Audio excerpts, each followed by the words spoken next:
The man was a highly respected scholar, yet his wife betrayed him. And when she betrayed him, he didn't expose her on the spot. Instead, he planned the most ruthless punishment. Walter demanded that Kitty accompany him to Metanfu in China for a research project. At that time, the region was in the midst of a deadly cholera outbreak. Hearing this, Kitty felt as if he was pushing her into a corner, so she immediately rejected Walter's unreasonable request. I'm afraid that you have thought me a bigger fool than I am. I don't know what you're talking about. Don't you? I am divorcing you for adultery. I'm naming Charles Townsend as your lover. When Kitty learned her affair had been exposed, she showed no remorse, no shame, and even had the audacity to ask Walter to bless her relationship with her lover. Walter couldn't believe his wife was foolish enough to mistake a fleeting affair for true love. So, to make her realize the harsh truth, Walter proposed a cruel deal. If Charles divorced his wife immediately and married Kitty, Walter would agree to the divorce and never interfere again. But if Charles refused, Kitty would have to leave with him. Confident, Kitty hurried to find Charles, convinced he would choose her without hesitation. Yet she never expected that their so-called love was nothing but a momentary illusion, already vanished like smoke. You know, darling, whatever happens, we must try to keep Dorothy out of it. What do you mean? I know, Dorothy, nothing in the world would induce her to divorce me. Any idea of the importance of my station here? If I were... Only now did Kitty awaken to her own foolishness. All her sweet fantasies shattered.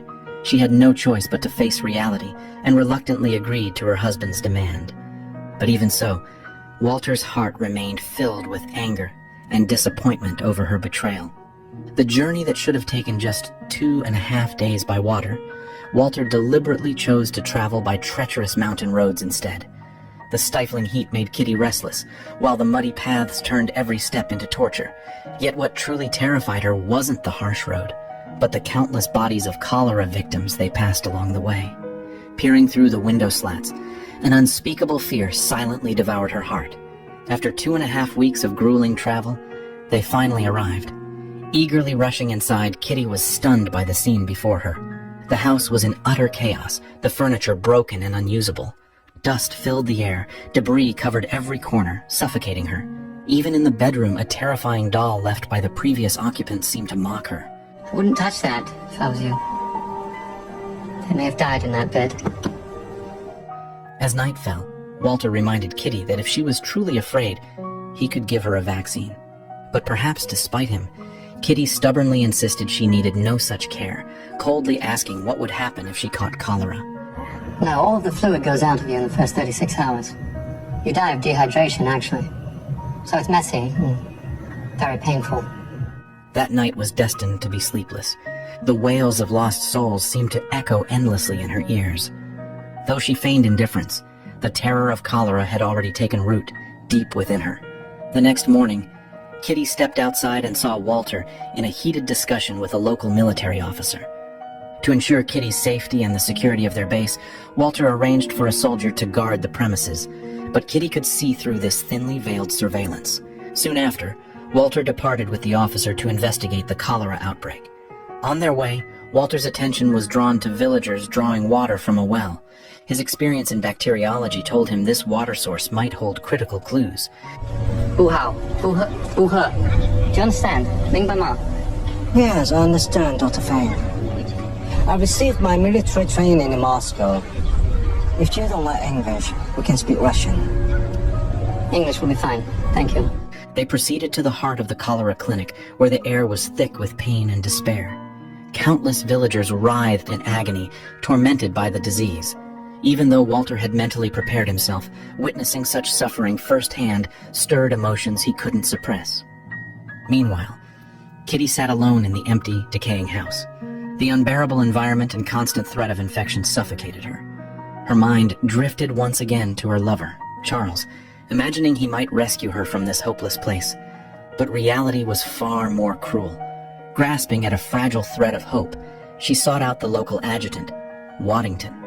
Kitty offered him her cherished record, asking him to help send a letter, a dreamlike plea for rescue.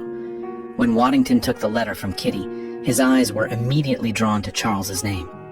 It turned out that Waddington had crossed paths with Charles before, and he bluntly revealed that Walter was infamous for his womanizing, adding that Charles had once boasted that women who fell for him so easily were nothing but cheap and insignificant. Waddington's words cut through Kitty's fragile heart like a knife. She forced a bitter smile, embarrassed, and was about to leave with her letter. But just as she turned, Waddington called out to her again. The letter. Right. Yes, it suddenly occurred to me that Friday's much too late. When Kitty returned home, her mind was in complete disarray. In a fit of anger, she tore apart the heartfelt letter and tossed aside the pendant Charles had once given her. The last shred of her fantasy about her lover was now completely destroyed. She wanted to repair her broken relationship with Walter, to restore their past intimacy. But what she received in return was nothing but cold indifference. Though they lived under the same roof, a suffocating silence filled the air, as if an invisible wall had risen between them. At that moment, a servant brought over a bowl of vegetable salad. But since the vegetables weren't properly cooked, there was a risk of cholera infection. Walter immediately ordered the servant to take it away. Yet Kitty, defiant, insisted on keeping the salad and pulled it close, eating it with a provocative glare. This was not just an act of rebellion against Walter's coldness, but also a desperate outlet for her inner frustration and struggle. Walter, consumed by his own emotions, snatched the salad in a petty show of defiance and ate it himself, despite the risk. Both were trapped in their own way of expressing dissatisfaction, locked in a silent battle. The weight of Charles's cold abandonment and Walter's relentless indifference crushed Kitty, leaving her emotionally drained, suffocated by the pain. In a moment of despair, she decided to leave it all behind. But as soon as she stepped outside, she was confronted by the lifeless bodies of villagers who had succumbed to cholera. Drawn by a strange compulsion, she slowly approached, as if only by leaving this world could she find true release. Fortunately, Waddington appeared just in time, preventing a tragedy. Meanwhile, Walter poured all his anger toward Kitty into his research. Through relentless effort, the source of the cholera outbreak gradually became clear.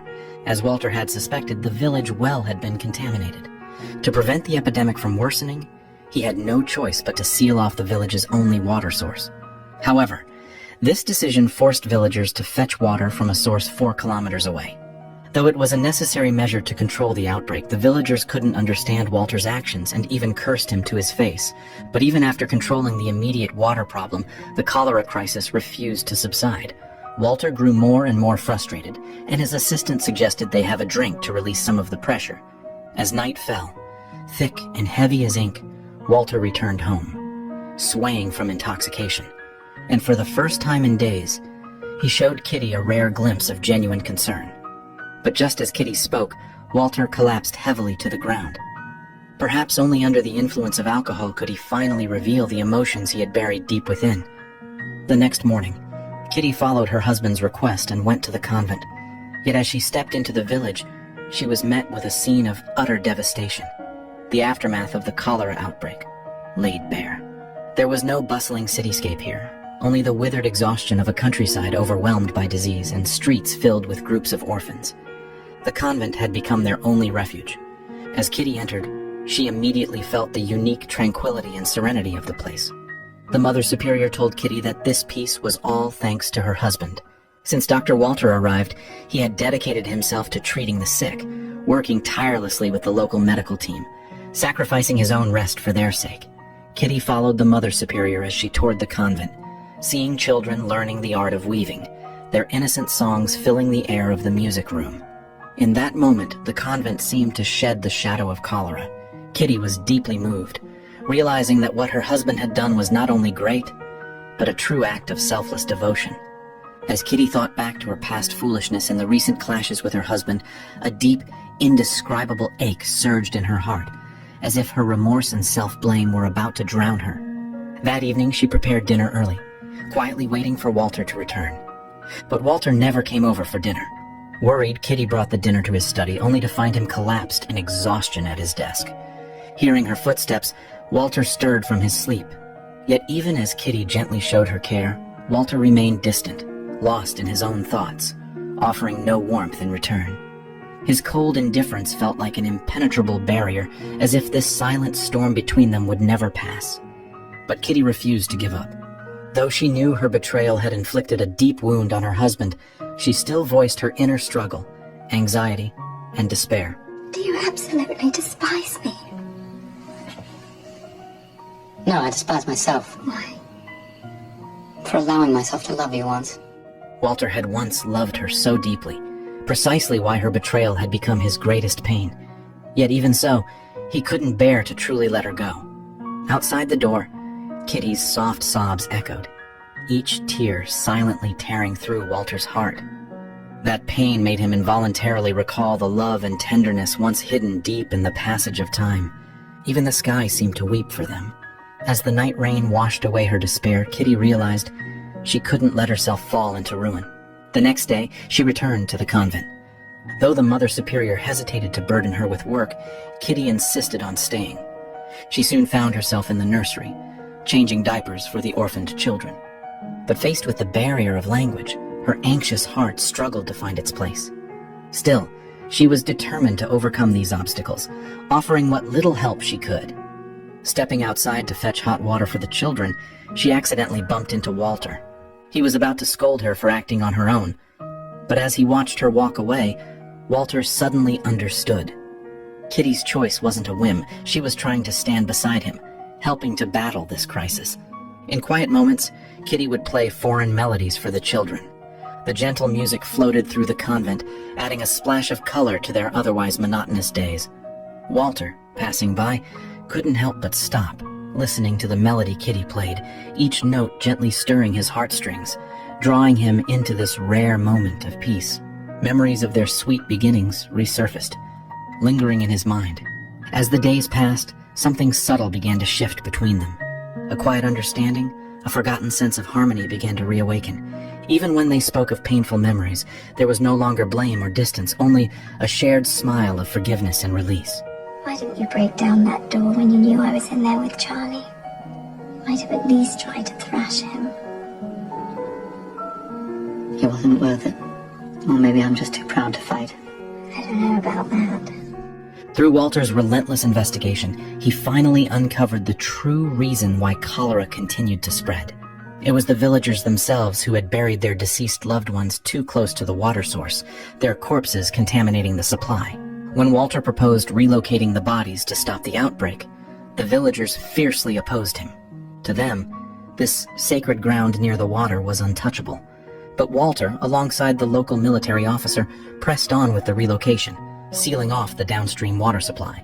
This essential measure, however, clashed with the villagers' deep-rooted traditions. The once peaceful water source disturbed, villagers flooded the streets in protest. Their anger soon turned toward Kitty.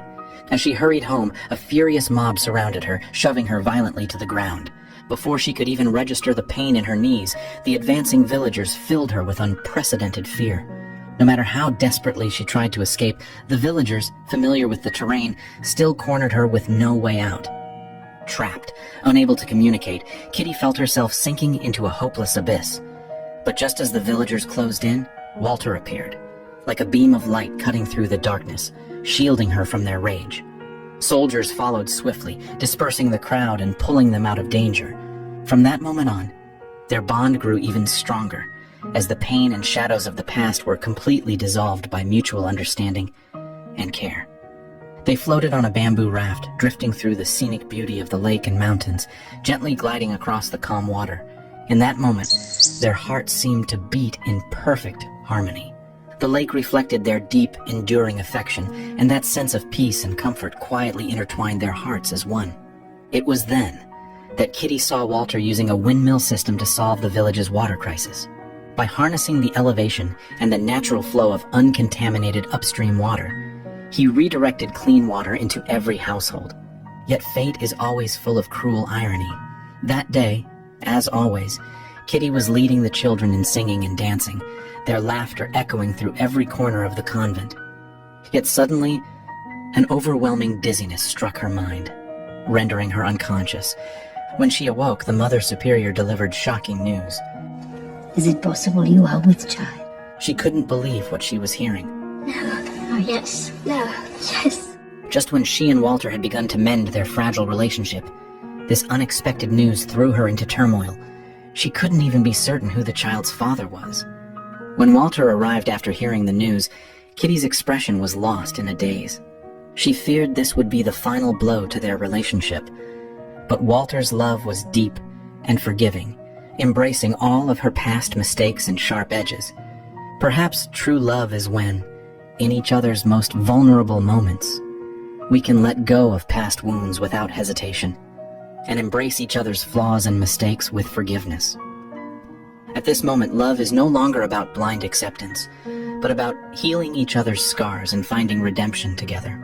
As Walter's water project neared completion, fresh, clean water finally gushed through the pipes. The villagers' words of praise echoed in Walter's ears. But before he could even enjoy a moment of satisfaction, waves of refugees surged in from downstream. Without prior containment, cholera erupted once more. For safety, Kitty and the children had to take refuge within the convent. At dawn, Walter stepped into the wounded village once again. With the outbreak worsening, he came to the convent, gave Kitty a heartfelt kiss, and marched back into the heart of the cholera front lines. From that moment, Kitty waited for days without news. Until one evening, Waddington came with devastating news. Walter had contracted cholera. The world seemed to collapse around Kitty. All her hopes and reasons shattered in an instant. Without hesitation, she ran into the night, every step driven by desperation and resolve. No matter how many tried to stop her, Kitty pushed through, determined to reach her husband's side. Seeing Kitty arrive, Walter's will to survive surged once more. But despite his efforts to fight the disease, the plague had already taken root, tormenting him beyond endurance. In his final moments, Walter confessed the guilt he had carried deep within. Forgive you. There's nothing to forgive. And in Kitty's embrace, Walter passed away. Even in death, his eyes remained open, as if filled with regret for the promise he could no longer fulfill. After laying him to rest, Kitty returned to their now empty home. When she saw her husband's familiar microscope and the notes he had left behind, waves of past love and memories surged through her heart. All the dreams they once had for the future quietly faded, like fragile illusions with her tears, leaving behind nothing but an unreachable emptiness. As the cholera epidemic finally subsided, Kitty left that place behind, carrying Walter's memory and her boundless longing with her. Years passed like fleeting shadows. One day, Kitty and her child visited the flower shop she and Walter had frequented many times before. As she bought a bouquet of flowers and was about to leave, she happened to run into Charles. He greeted Kitty and her child, to which she responded with calm composure, a faint, distant smile on her lips. There wasn't the slightest ripple in her eyes. Facing the man she had once loved, her heart no longer stirred with the pure infatuation of youth. After a brief exchange, Kitty turned to leave with her child. I'm going to be in London for the next 3 weeks. Perhaps we could... Goodbye, Mr. Townsend. Goodbye, Mrs. Faber. Charles made no move to stop her, knowing well that the woman before him was no longer the naive girl of years past. The Painted Veil is more than just a love story. It is a profound reflection on life, choices, and redemption. From this, we learn that love is rarely flawless. It is often riddled with hardships and trials, but it is precisely these struggles that make it real, that strike the deepest chords in our hearts. Through life's storms, we come to see each other's vulnerabilities and strengths. In countless moments of conflict and compromise, we gradually understand what true love really means. When the delicate, intricate veil is finally lifted, what remains is a bond tempered by time, a selfless devotion, a silent, enduring tenderness. The true meaning of love is not measured by how long we possess it, but by how it shapes our souls, teaching us how to love and care, even as the years slip by.